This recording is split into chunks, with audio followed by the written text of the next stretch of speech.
السلام عليكم ورحمة الله. ازيكم؟ اخباركم ايه؟ يا رب تكونوا بألف خير. النهاردة هكلمكم على عصير البصل مع العسل على معدة فارغة. اول حاجة ان البصل حتى لو ما معوش اي حاجة كلناه ني او مطبوخ ليه فوائد كتيرة، وان احنا عارفينه ان هو مضاد للأكسدة. اما لو تناولنا بقى العصير البصل مع العسل على معدة فارغة، فانه بيخلصنا من الدهون الزائدة في الجسم بالكامل، بما في ذلك طبعا دهون البطن.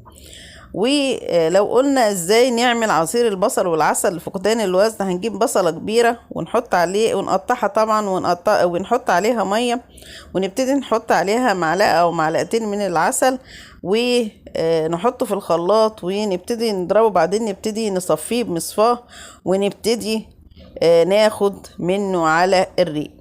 البصل ليس مفيد بس لفقدان الوزن، لا كمان ليه فوائد كتيرة. اولا هو بيعمل على حرق السعرات الحرارية، كمان بيخلصنا من الالتهابات اللي بتكون موجودة في الجسم، كمان بيقلل من اعراض التهابات المثانة وبيقينا من السرطان، بيعزز من صحة البروستاتا، كمان بيخفض ضغط الدم، كمان بيساعد على ارتخاء عضلات مجرى الهواء وبيخفف من اعراض الربو. كمان البصل فيه عناصر غذائية كثيرة زي فيتامين سي وب 6، وفيه كالسيوم والياف وحديد وحمض الفوليك والبوتاسيوم والمغنيسيوم والفوسفور، وطبعا دي كلها مفيدة للجسم.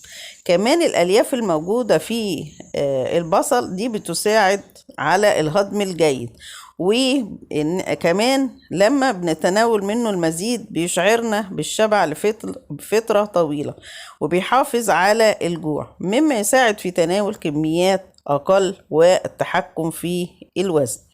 كمان البصل احنا عارفين انه فيه مركبات الكبريت، ودي بتوفر العديد من الفوائد الصحية، حيث ان هي كمان بتخفض نسبة السكر في الدم.